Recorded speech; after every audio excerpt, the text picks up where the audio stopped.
Ito, 13 years old pa lang siya. 13? Oo, parang Sa age na to, ano, naribal mo sa kanya? Kuan, kanang mula nang nag-school na siya, parang marunong na siya. Kaysa hindi siya mag-aral, murag-wala siyang kaibigan. Marunong na siya mag-socialize. Mag-kuan ba, mag-kaibigan, marunong na siya. Sa academic anong na-improve sa kanya? Wala. Basta kinandridid siya, basta magsulat-sulat lang sila, tapos magkanta-kanta. Yan o, bago man yan. Ilang years siya nag-aral din? Saan? Saan ito, Bea? Hindi mo Ikaw dyan daw sa ID basa? niya. Basa ka daw to? Ay, nag-ano pa siya? Nag-K-12 pa siya? Ito. Basa ka daw na yan. Ito naman yung kuan niya. Oh. Kailangan niya, Tingnan kuya. ko. Iho. Yan o, yung PWD niya ID. May nakakuha kayo dito ta. Meron na ako. Meron na. Nung una, si Ma'am Beng pa, tapos ngayon, wala naman. PWD? Meron ka na daw. Dapat tayo. Oh. Okay, kuya, ito. Wala pa daw si Bia ganito. Tapos nung nagalaki lang mapalit mo sa kanya. Nagabago. Oo, nagbabago na siya at saka magsabi na siya kung mag-atake siya. Oh. Ay, Magsabi siya makabalo siya kay yung kamay niya maggalaw-galaw. Tapos Bawal. ana-ana na yung kuwan niya, tapos maglaway na yan siya. Tapos mabiga na yan siya. Oo. Yung makatakot, bigla siya magkirig-kirig niya, mauntog yung ulo niya dyan sa kuwan, semento. Kaya alam niya. Hapon ako dito. Divine. Teacher Divine. Gauge. Kita ni Bea yung mga kuwan mo, ID mo nung nag-aral ka. Ikaw, ano ka na grade? Ano grade ka na? Grade na ako. Grade. Ebe, teacher ka na siya. At Ebe? opo, teacher siya. Anong grade na? Sige, Ebe. Hindi na siya grade ka nag-work na siya. Ay, work na. Mga what age mo na naman na ganyan siya. Wala pa yung 1 year. Months pa lang. Months pa kasi. Months pa lang siya, nag-atake na siya. Inatake na siya yung gabay-gabay. Tapos dinala sa hospital. Seizure matawag nila Ano, dyan. Do-injectionan siya kaya para mag-stop yung seizure niya. Dito. Tawag din sa inject sa kanya. Dito.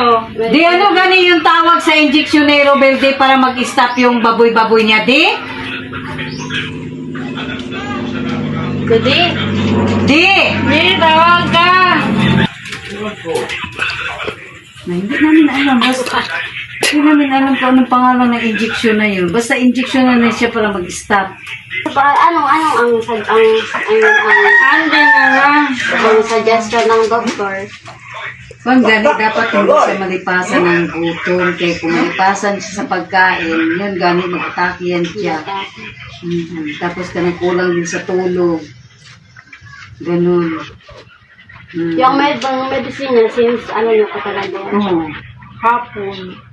Hindi. Yung gamot niya, kuhan yan. Yung pagkuhan niya, sabi kay epileptic na siya. Kanana kay, para pag kuhan, para di iwas atake kasi yan. Pag hindi siya mag-atake siya. Na magsige na siya atake. Ang atake pa naman niya mula umaga hanggang hapon. Ano na daw. Tapos, pag makaingi na yan siya, tanggal na yung kuhan niya, no? Yung kuhan niya, kanang epilepsy. Na matulog na yan siya. Kinabukasan, magising ang gutom na gutom, magigit na yan pagkain. Mga laro-ano yung like, mga kulay-kulay, gano'n? Tulog. Kaya nga, binilang ko yan siya ganyan. Una-una, makuhaan yan siya sa kulay, tapos maya-maya, malimot siya, tapos magbalik, ano ba? Pero pag mawala gani yan, wala na, waras na yan. Kompleto. Kabalo siya para memorize niya. Ano na, Bea? Tapos mga ilang taon niya siya nag-aral. Siguro mga 13. 13 years old? Anong grade na yun? Grade Wala siyang grade, pero sa speed center siya. Siya sped center. Okay. Saan Graded man siya. Sulat na dito. Sa kuwan, Catalina Biuda de Olor. Doon sa umaga. Umaga. Oo, ay, di dati. Sa yan? Grade 6 ako. Same kayo. Sabay tayo. Ano yun?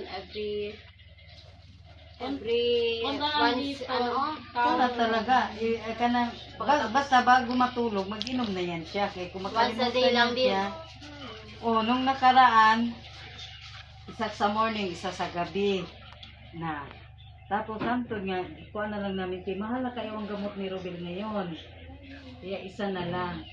Hindi din siya manakit ng tao ta. Hindi yan siya manakit.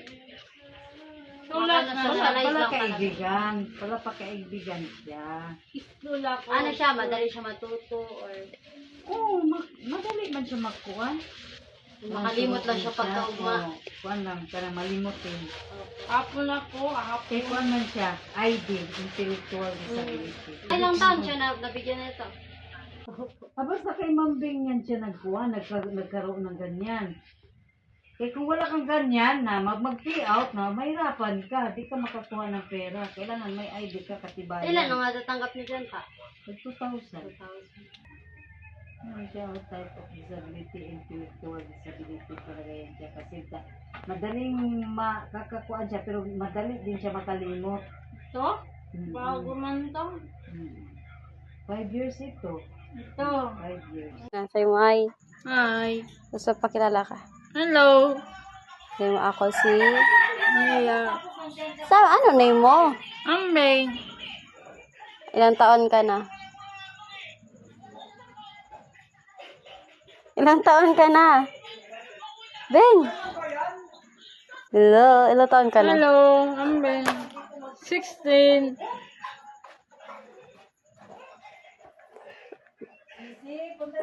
Anong favorite color mo?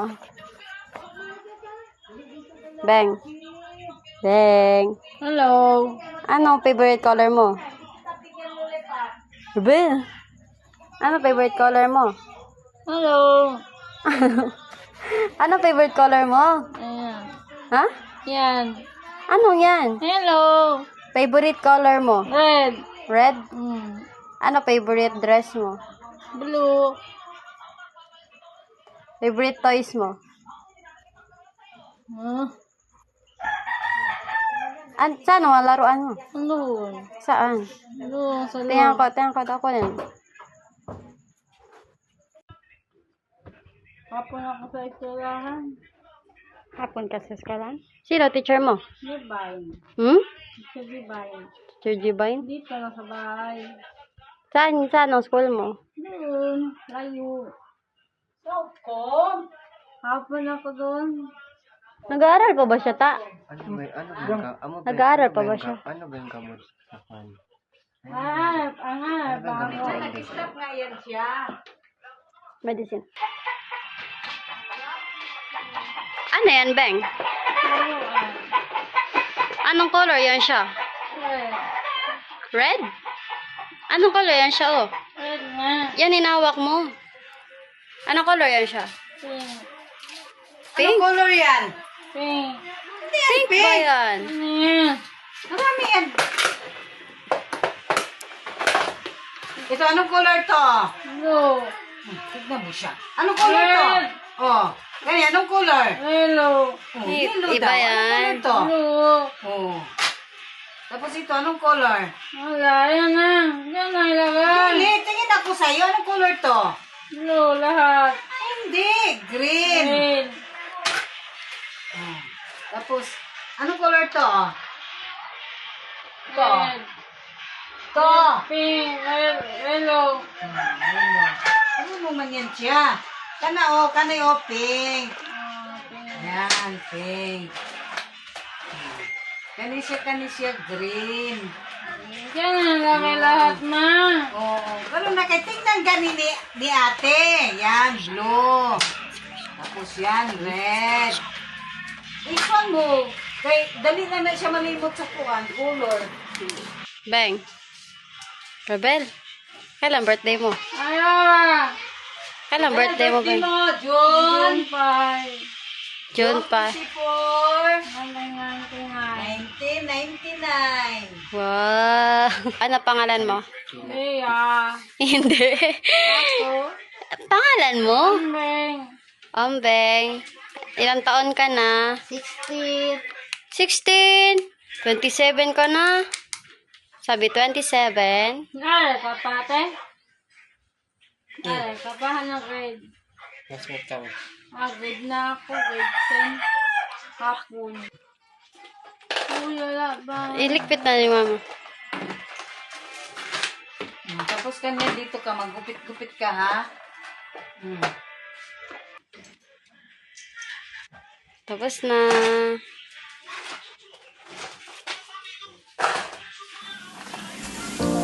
Based on the interview, Robert Prias is a 27 years old woman diagnosed with intellectual disability or ID and epilepsy. Her intellectual disability is inborn. She experiences seizures classified as focal epilepsy.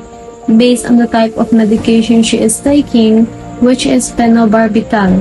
She has been taking this medicine since she was 8 years old to help control her seizures.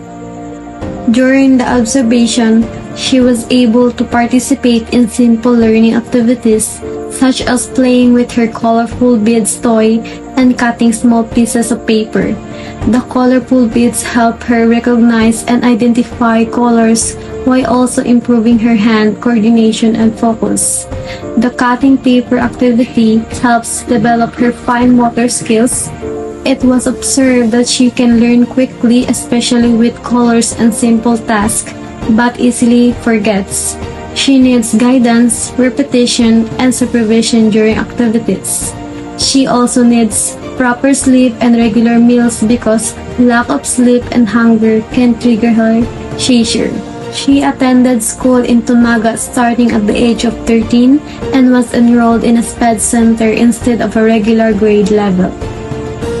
So Robel's condition requires continuous medical treatment, proper care, and strong family support.